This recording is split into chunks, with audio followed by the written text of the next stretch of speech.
Welcome to another episode of Emotional Nightmares. My name is Tyler. I am your host. Again, we are doing another episode here at 831 Club Drop-In Center down here in Butler.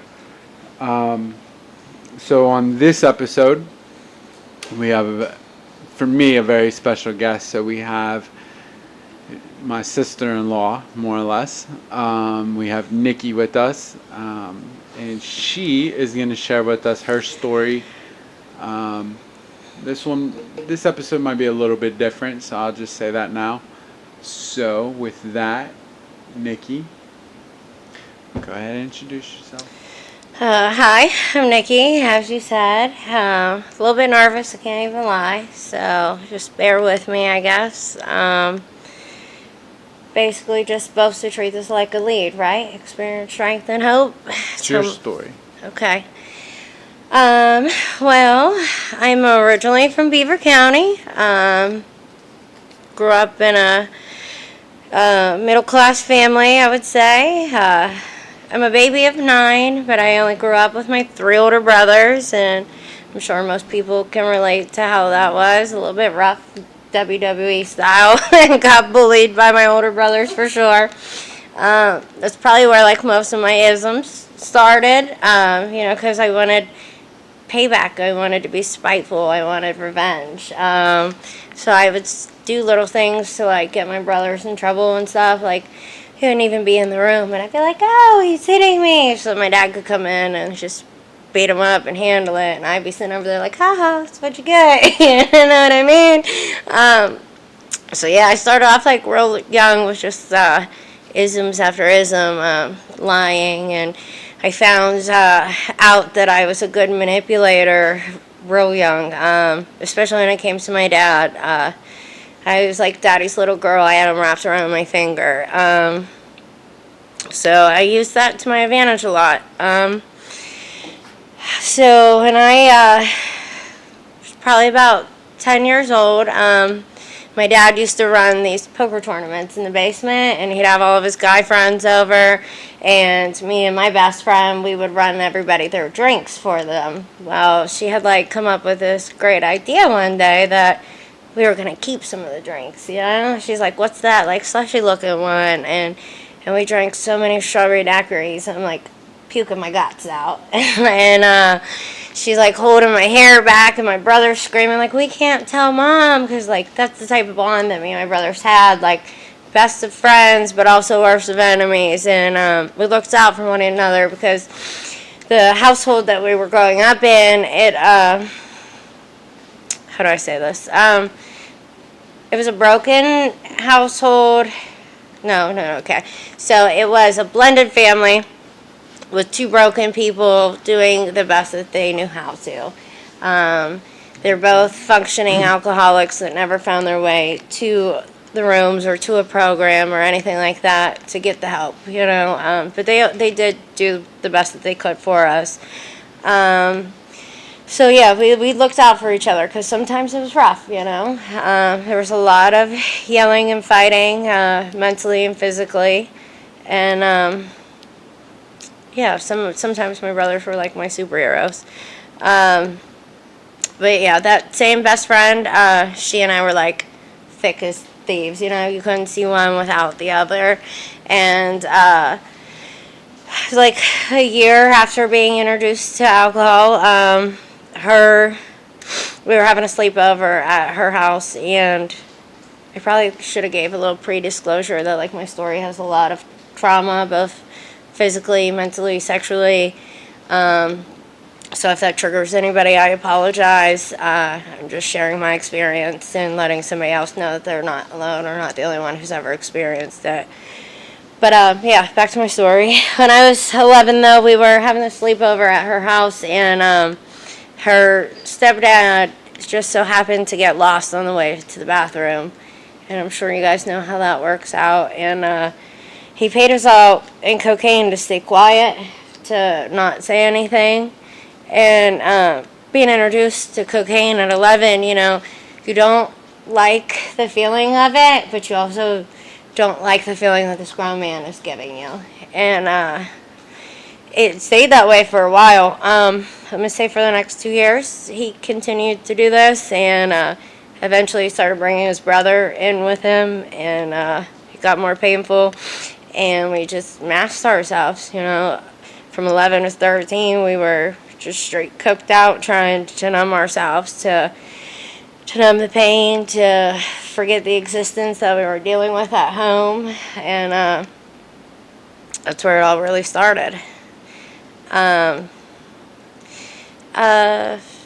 About 13, I'd say, is where my drinking got really bad and my partying and whatnot. I had got caught with alcohol in school. This girl had grabbed my water bottle and she started chugging it. It wasn't water in the water bottle, straight vodka. She threw up everywhere, ended up at the nurse's office. And, the family that I grew up in, I didn't even really get in trouble for it. At least not with my dad. He called me an idiot, and that was about it. My mom, though, she thought that she was going to ground me, and I use that loosely because, I was a cocky little 13-year-old. You couldn't tell me anything. I thought I knew everything about life, and I thought I was so grown. And, although she had grounded me, I still snuck out and was at this party that I had absolutely no business being at with all older men. And, I just thought that I was clean shit. You couldn't tell me anything. That night, I don't remember anything. It was my first blackout episode. I don't remember leaving the party. I don't remember sneaking home. I remember my brother holding my hair again and screaming, "We can't tell Mom again." And that same brother had drove me to the hospital, and they had to call Mom in the middle of the night. So the hospital had to pump my stomach, and they couldn't do that without parental consent. I ended up grounded even longer after that, but that's really where I would say I finally found my numbness. I chased that blackout feeling, If I wasn't blacking out, there was no point in doing it anymore. I don't know, I just, it became my number one thing. My school got put off to the side, my sports got put off to the side, and if I was still doing sports, I was drunk at most of my cheering competitions. Talk about how dangerous that is. Drunk at track meets, and it was just a real ugly time.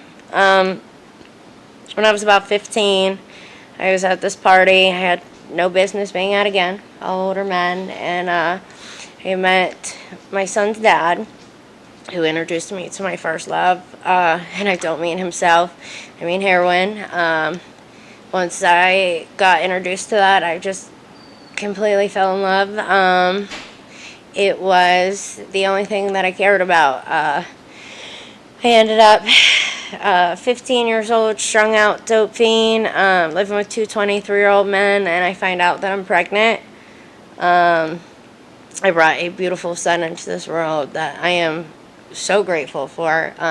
He's truly an amazing kid. But I was scared to death, I, for the first time in my life, had to worry about somebody other than myself. And this disease, it's so selfish, and it makes us so self-centered that, we don't know how to think about anybody else. So yeah, I was petrified. But it only scared me so long. It only scared me enough to stay sober while I was pregnant. Shortly after I had him, I was right back off to the races. And my story also has a lot of male validation tendencies. So I put up with a lot of mental abuse from his father. He used to tell me that I was nothing, that I was never going to amount to anything, that I was an ugly piece of shit, this, that, and the third. And I used to believe all of these lies. And it scared me enough to not want to go anywhere or to try to find anything or do anything or about it to be anything better. I felt like I was stuck. When I was 17, I had this wake-up call. We were homeless, essentially. We were living at the crack dealer's house.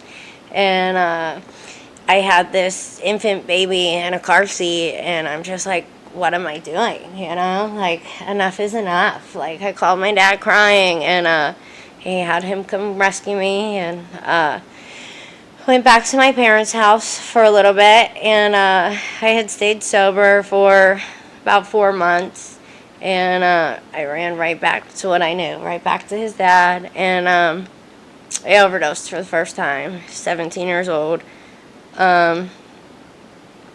It was a scary feeling, especially like waking up in the hospital and having like my entire family there, and like realizing that like all these people that I thought didn't love me or didn't care about me actually do. But at the time I was so sick and so self-absorbed that like I didn't care about me.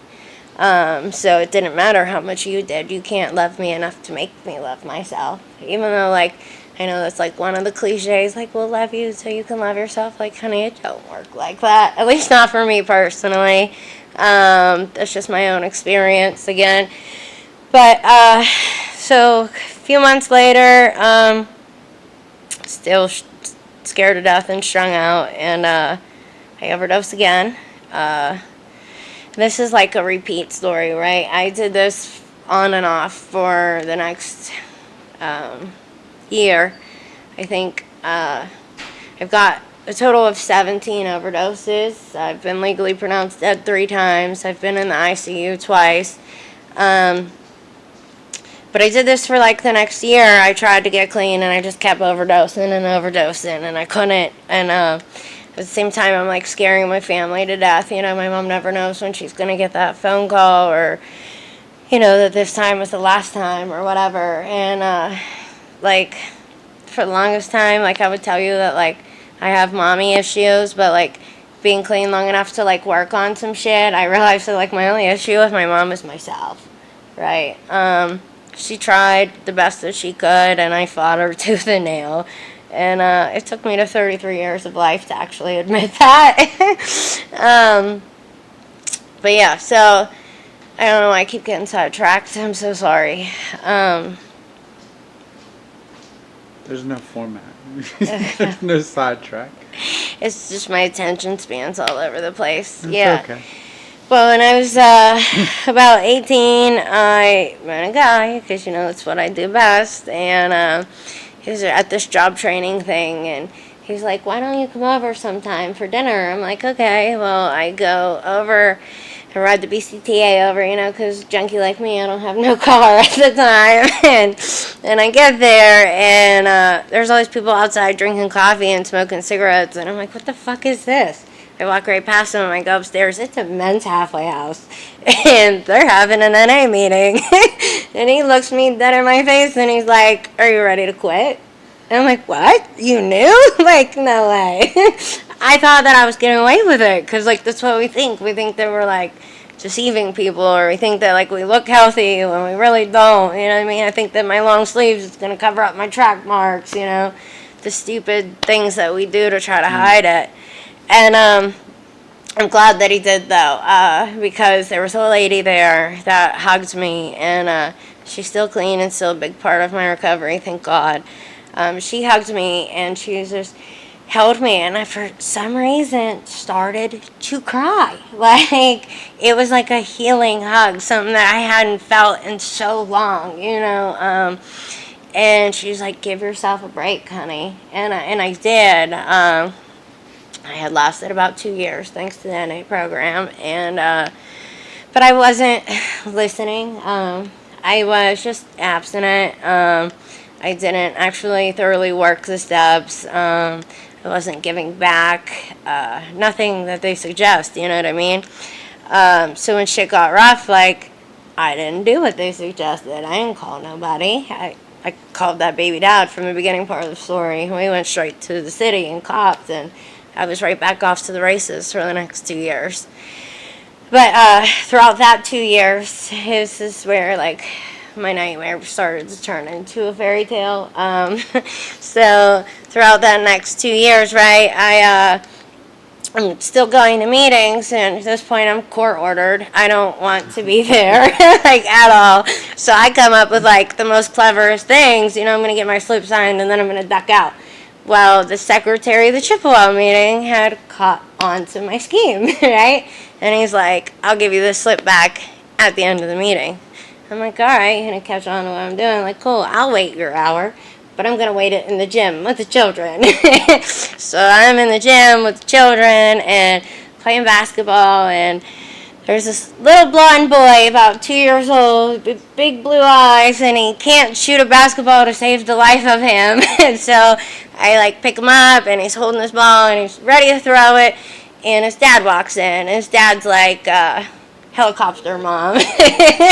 Because he had to be both. He had to be both mom and dad. So, like, he comes in and he rips me a new one. He tells me all about myself. And he tells me shit that, like, I wasn't ready to hear about myself, right? He calls me can't get right. He tells me that, like, I'm only here to get slip signed and duck out, that I'm wasting quality getting high time, and that, like, I'm a piece of shit. And everything he said was accurate, right? I just wasn't ready to hear it. So I had left that meeting, and I didn't come back for a whole year. Again, throughout that year, it was real ugly. That's where more overdoses came in and whatnot. And finally, I had went back to rehab, and I'm trying to do the 90 and 90 like a normal person. They get released from rehab, so that might go into that Chippewa meeting. And he's like outside at this meeting, and he still has that little blonde boy with him, and he's like, hey, yo, that's that bitch. And I had, like, the ghetto in me went off. I'm like, how come every time I come here you got something foul to say about me? And he's like, you don't understand. Like, I've been looking for you to make amends. He's like, let me reintroduce myself. Like, I'm Terry. I'm not from here. I'm a single father. Like, maybe we could take the kids to the park sometime. And fast forward, I married that man 3 years later. That man became my best friend. He became my rock. And he helped show me what, like, a better life could be. A life of sobriety, right? I fought him tooth and nail on it, as I'm sure you remember. Yeah, I remember all the calls. I distinctly remember both of you. Yeah, him locking me in a bedroom for 7 days, feeding me nothing but vitamins and trying to help me detox. And I tried to spit in his face and take off running down the hallway, and he had other people in NA meet me like they were getting off the elevator. Oh, Nikki, there was no try. You fought everybody. Yeah, I just wasn't ready. You know what I mean? When we're not ready, there's nothing that's true. anybody else can do for us. Yeah. So, but something works. I had overdosed for that 17th time. I woke up in the ICU 2 days later, and I called my mom crying, and she's like, you need to call Terry. And I'm like, I'm not calling Terry. He's going to leave me. Like, why would I call Terry? And she's like, Nicole, you don't understand. Like, Terry and your dad have been driving around, going to hospitals and going to jails, and the morgue said that they had a body that fit your description. And your dad said that he couldn't go in there and look his baby girl on a metal slab. So, like, Terry went in to identify this body, and thank God that it wasn't yours. And just thinking that I put my father and my husband through that kind of pain was enough for me. I finally said enough was enough, and I was willing to try anything, right? So I did what I knew worked for him and countless of others, and I got involved in NA, and I got a sponsor and a home group, and, started giving back and everything that they recommend for the first time in my life. And through that, I got all the rewards, right? We got the marriage, and we got the house and the kids and everything, and that little blonde boy, him and my son are brothers, you know what I mean? And we had our daughters together, and if you ask me today, I owe all that to the program of NA, honestly, I really do, because without it, Terry wouldn't have been himself, and I wouldn't have been mine, you know what I mean? We're complete different people when we're on drugs and alcohol. And we literally had a fairy tale love story, and people were jealous and envious of it, a lot of people. But, at one point, That love story turned into a nightmare. Terry had relapsed, and I wasn't far behind him, right? But I was so codependent. I had basically built my whole recovery around him, because I wanted what he had. He had already had 3 years clean before I got a single day clean. I basically made him my higher power. So whenever my higher power fell off this pedestal that I had put him on, I felt like I was left with nobody or with nothing. And I wasn't willing to go to these rooms or to look our friends in the face and say that I let him down, right?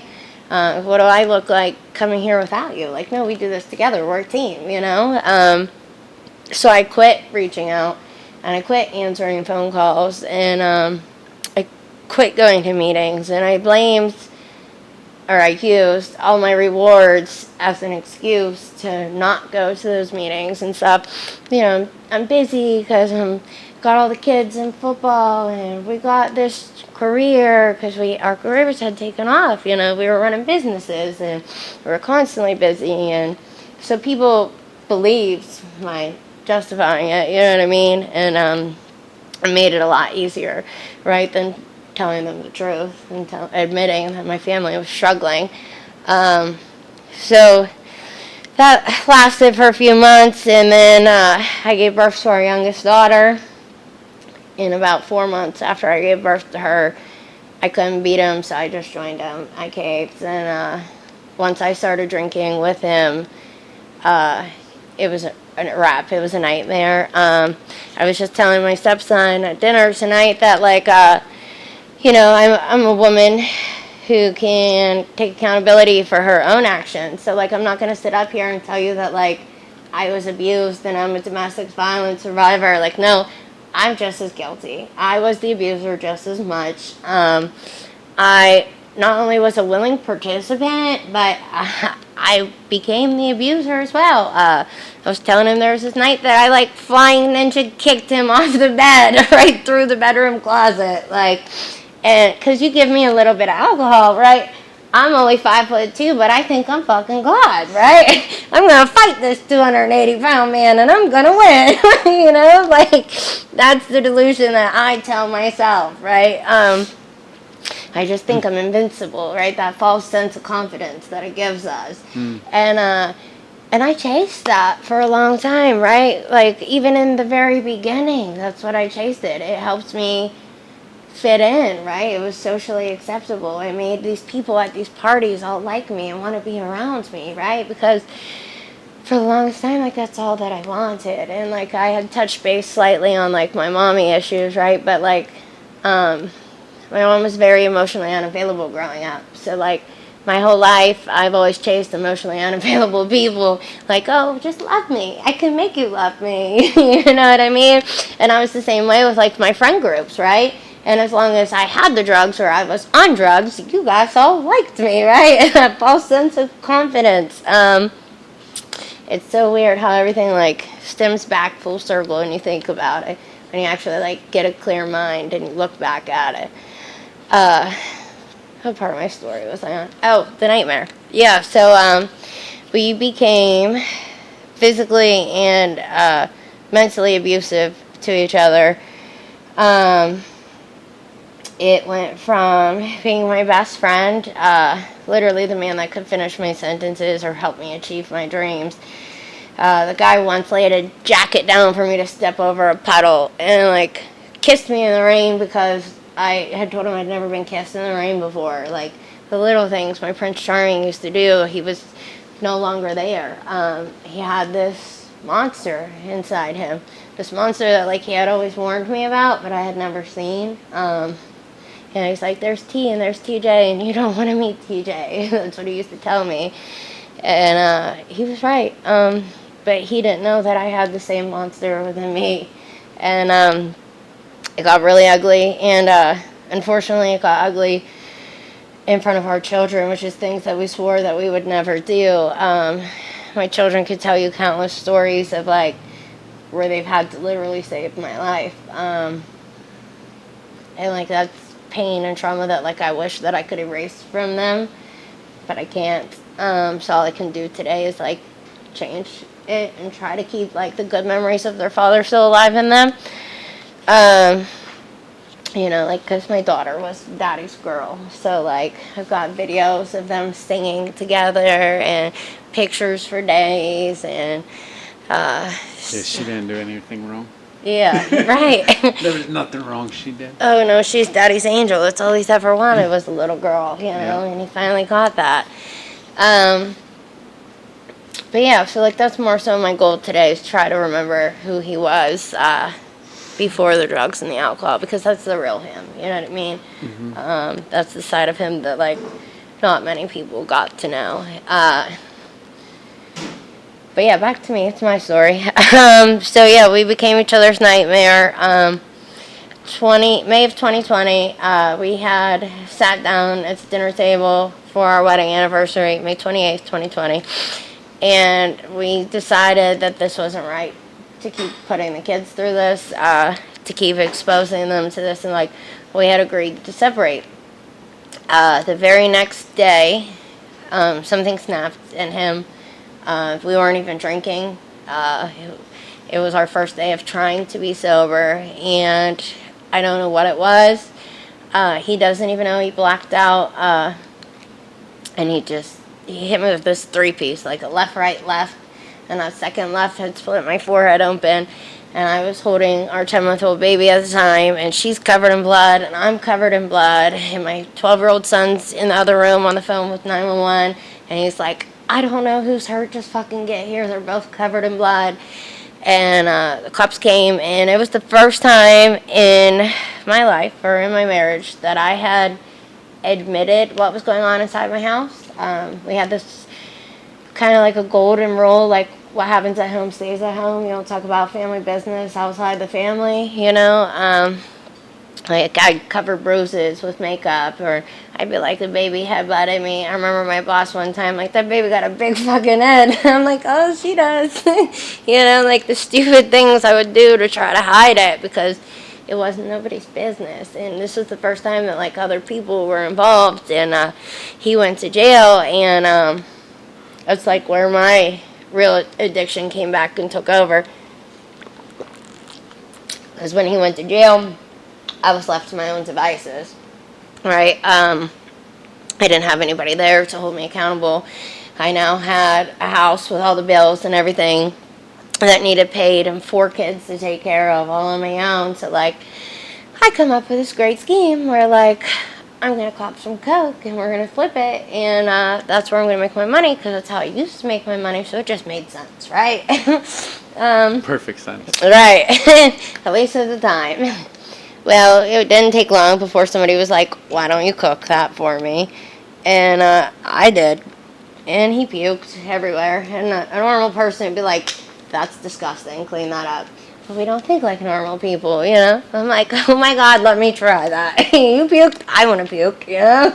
That's like the feeling that we chased, right?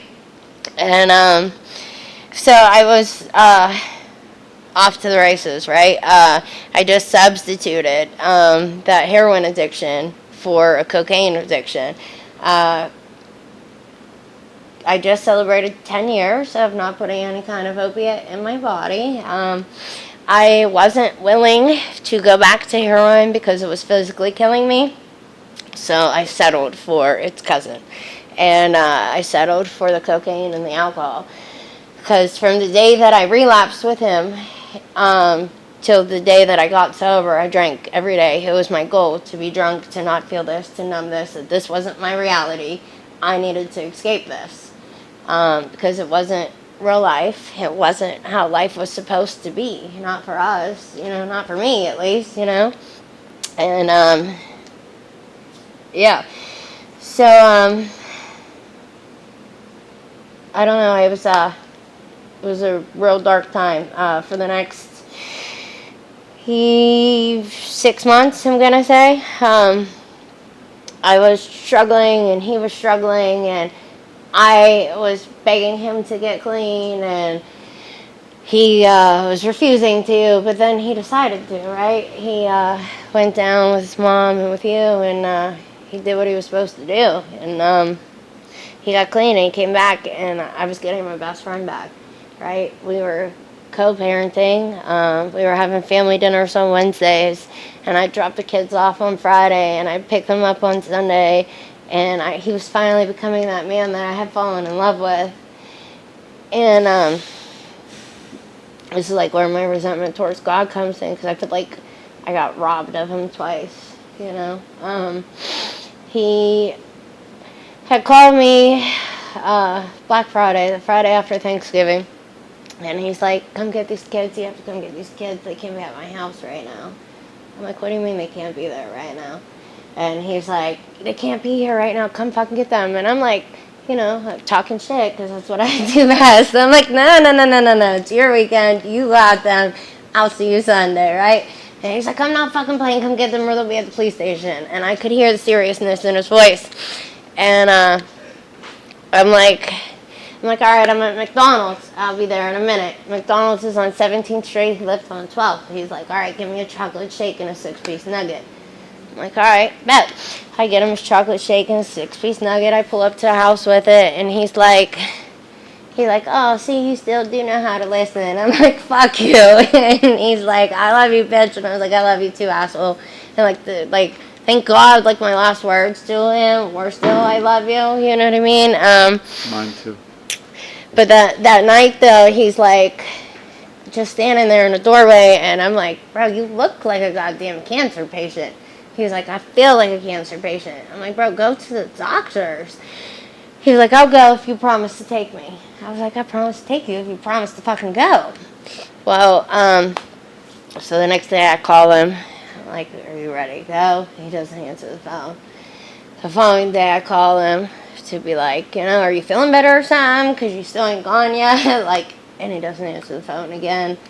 That Monday I'm in the shower, and I just get this empty feeling. I can't explain it. It was cold and it was just empty.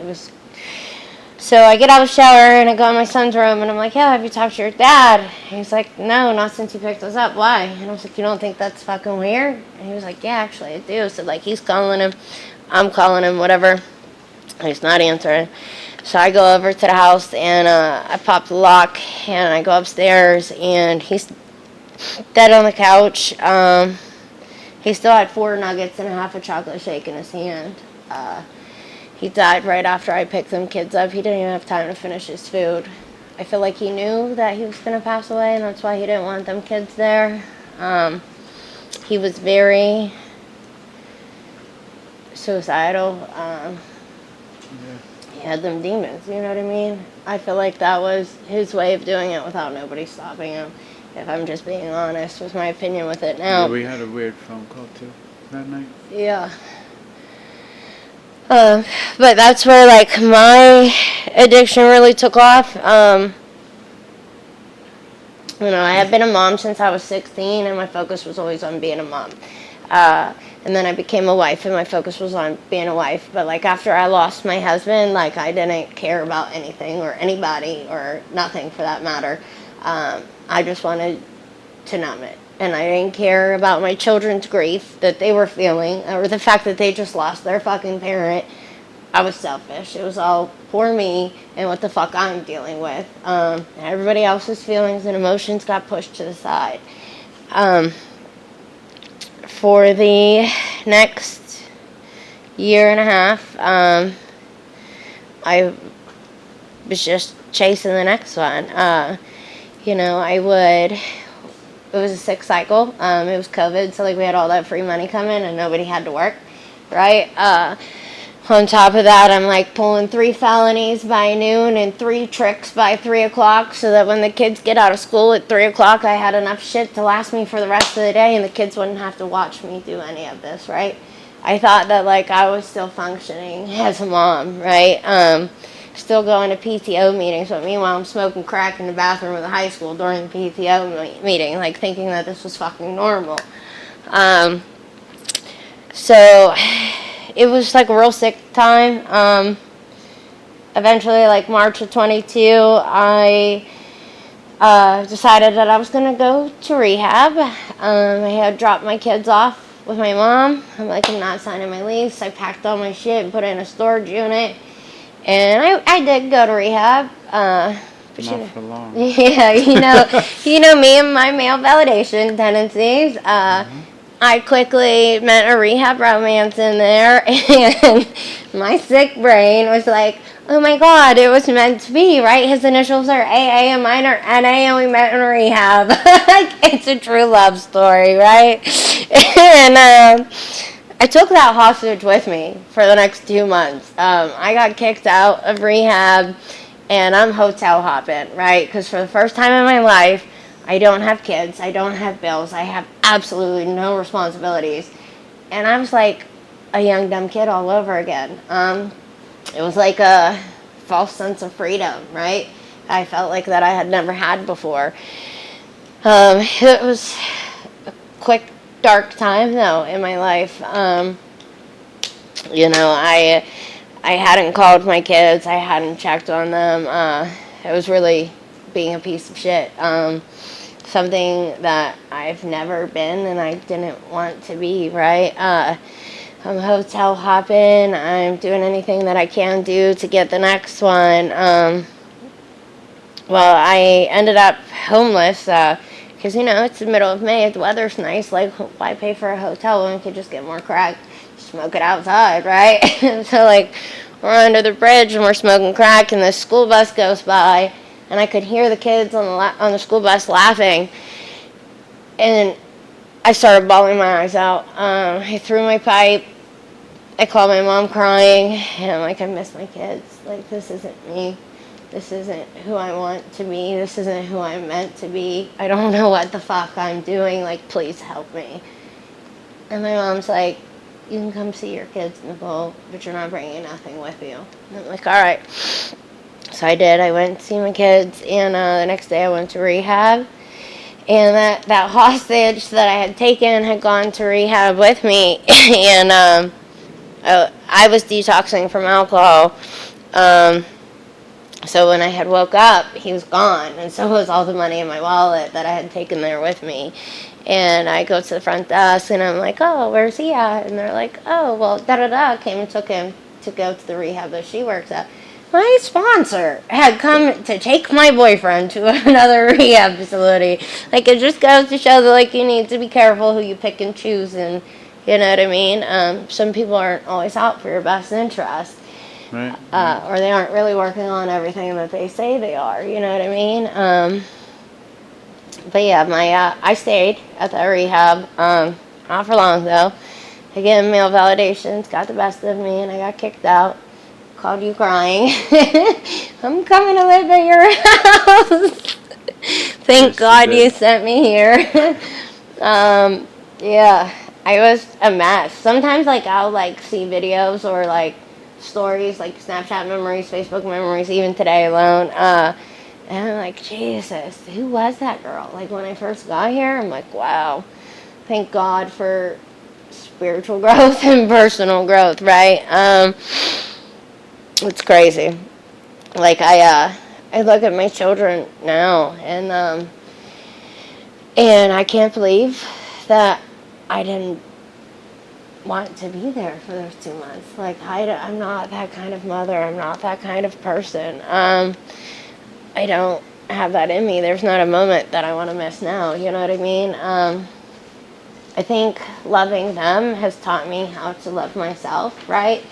Because for a very long time, like, I didn't know how to love myself. I didn't have any self-acceptance, any self-worth, any self-appreciation, you know? Like, I couldn't even look myself in a mirror, because when I looked myself in the mirror, like, all I seen was, like, every nasty thing somebody else had ever said about me, or everything that I had put myself through. I mean, that's what I seen looking me back. Like, I've seen trick, I've seen whore, I've seen homewrecker, I've seen crackhead, I've seen stripper, I've seen ugly, nothing, piece of shit. Like, that's what I saw looking back at me, right? Because that's how I visioned myself. So it wasn't until I started, like, peeling back these layers and letting go of certain things that, like, I realized that's not what's in me. That's not who I am, right? I had to let go of the ugliness and the nastiness, and a lot of that was, like, call them character defects. I call them defense mechanisms, right? I held on to this, like, ratchet street girl mentality because, like, I didn't want you getting to know me, right? I didn't want you to know that, like, I'm really a comic book nerd or that I'm really a big ass softie, you know what I mean? Like, I can't let you know that because I can't get vulnerable with you. But like I was saying, when I, like, started peeling back all these layers, I started to realize, like, who I really was, and I started to love this girl, and I wanted to, like, nurture it like a small child, right? And then, like, I look at my own children and I see myself in them, and, like, it comes so naturally to love them, right? Like, I don't want to talk negative to them. I don't want to degrade them or make them feel fucking less than. So, like, if it's so naturally and so easily to do it to two smaller versions of myself, like, why can't I do that to myself or for myself? So I, like, used that as a way for me to learn, right? And it honestly, it really did help. You know, I was just talking to my stepson before this that, like we're all a little bit broken, right? It's like what we do with that pain. You know, like, we can either choose to hold on to it and let it crumble our foundations, or, like, we can let go of it, right? Because if we hold on to it, it's just going to keep building and building, and, like, we call it, like, a broken home inside us, but, like, that's not the truth. Like, it doesn't work like that. Like, we're people, we're not meant to be broken, at least not forever. So, like, we have to let go of that in order to grow, you know. And I needed to know that. I needed to let go of all that, the trauma, the pain, the everything mentally, physically, sexually. Like, I've done the EMDR therapy. I've done DBT therapy because I'm also dual diagnosed, right? I got borderline personality disorder. I got intermediate explosive disorder. I go from I love you to I'll beat your fucking face off this ground quick, fast, and in a hurry, you know? And I had to get therapy to learn how to work with these things, right? And how to handle them, because, like, I'm not meant to be, like, that damaged of a person. At least I don't think so. You know, I don't want to be, right? I can only help others by being my true, genuine self, right? To let another woman know that, like, she's not alone in what she's going through, and that she can grow and go through it. You know, like, today, I can sit up here and I can talk to you honestly and tell you what my story is with 2.5 years clean and sober, right? I can tell you that life is much more beautiful on this side. Like, I'm no longer smoking crack under a bridge. Like, I'm buying a fucking house, man. I'm buying a home. I got my kids back. They live inside that home, you know? It's finally all coming together. And it's weird that, like, this time I did it alone, right? There is no male validation. Like, I need no man to help me get that car. I didn't need no man to help me get that house. I didn't need no man to help me get my kids back. What I needed was me. And for first time in my life, like, I showed up for me. And that's a good fucking feeling, right? I don't know, man. This time is just extremely different for me. The internal peace that I have is so beautiful, and I, like, truly cherish it. I remember, like, the first time I felt serenity, right? I'm, like, sitting at Dunkin' Donuts with my old sponsor and my grand sponsor, and I'm, like, trying to explain it to them. And I'm like, you know, it's like when you go outside and, like, you see the snowflakes, and they're just, like, so white and so fluffy, and they're, like, looking at me and they're, like, laughing, right? And I'm like, you guys probably think I'm fucking crazy right now. And they're like, no, honey, that's serenity. I'm like, bro, I had 5.5 years clean. I never felt this way. Like, what do you mean? Like, I can't explain it. It's just so different this time around. And you know, Well, maybe I think this time around, not only have you finally, like I know, like, with all the long ass conversations that we've had, like, you have slowly learned to forgive yourself and truly, like, love yourself. yeah, for the first time in my life. Yeah. It's a crazy feeling. I think a lot of it too was learning to get vulnerable and learning to allow other people to help me, right? Like learning that I can trust you and talk to you and Jamie as well. And, I think another thing that like I've struggled with before, and I just want to share this for anybody else that struggles with it, is like the whole God thing, right? I was so turned off towards it. If you mention God, I like shut down. I totally zone out, and I had to have somebody else like dumb it down for me, right? And they're like, like, so what do you believe in? And I'm like, I believe in like good karma, like what you put out is like what you get back, like energy, Mother Nature, the universe, whatever. And she was like, let me tell you what I use. She's like, I use love. And like she broke love down to like lots of volunteered effort. And like that's what this is right here. This is effort. You're not forced to be here. I'm not fucking forced to be here, And that truly did help me, right? So it helped me enough that like I could start praying to something. I didn't know what I was praying to. I don't care to know what it is. I think if I tried to know what it is, I'd try to control it because I got a bit of a God complex myself that I'm still working on. But yeah, I feel like I was humble enough this time to realize that there was something greater than me and it wasn't me. I needed that. I feel like this time around was a very humbling experience to lose everything and everyone and have to redo it all on my own because I've never had to do it on my own. I always had a man there to help me, and I never gave myself the time to get to know myself. I remember when I first got to the 3/4 house, I went grocery shopping and I'm like buying Uncrustables and pizza rolls and dino shaped nuggets, and like the girl that's with me is looking at me like I'm crazy, and I'm like, what, I'm grocery shopping? She's like, bitch, where are your kids at? I'm like, oh my God. Like, I didn't know what I liked, right? I didn't know who the fuck I was at all because for the longest time I've just been this mom and this wife, and it was like so weird to have to actually get to know me, and I'm grateful that I did, right? Yeah. I feel like I've rambled on enough here. I mean, I don't really think you rambled on. I think it was very powerful. I don't know. But I greatly appreciate you, man. I'm very, very proud of you. Thank you. From, I remember the phone calls with drunk Nicole.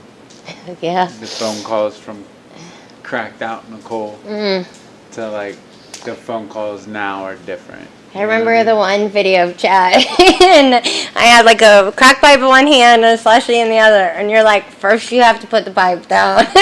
And I'm like, I'll put that down, but this slushie ain't going nowhere. Like, I distinctly remember that phone call. Yeah. And I look back now, like, how embarrassing, right? Like, thank God you were there for me. Yeah, I mean, it was emotional, I think, for both of us at that time, with everything going on with Terry's death and everything, and the kids, and trying to figure that out. But I mean, you've come a long way. Even from now, like when you first got here to Butler, like, you were flipping out, like calling, like, Tyler, you ain't gonna believe these motherfucking people. I'm like, shut up, Nicole. Just listen to them. That was ungrateful. Yeah, because like you wanted to control it after like 2 weeks. I should be running Jamie's house. He don't even know what he's fucking doing. But no, man. Like you've come so far, and I know like I'm very proud of you, and I know like I even tell my clients, like, I'll be like, all right, when you get to the meeting down in Butler, there's going to be this girl, her name's Nicole, she's going to be the loudest one in the room. I want you to go to her and say, I need help getting sober, point me in the right direction. Okay. Right? Because like I know that you will. And several guys have come down here. It's me and the other girl were talking before this, and she's like, "Oh, he saved my brother's life," and I'm like, I can't tell you the amount of people that come up to me in a meeting and they're like, "Your brother helped me help save my life," and like it's a good thing to hear, you know.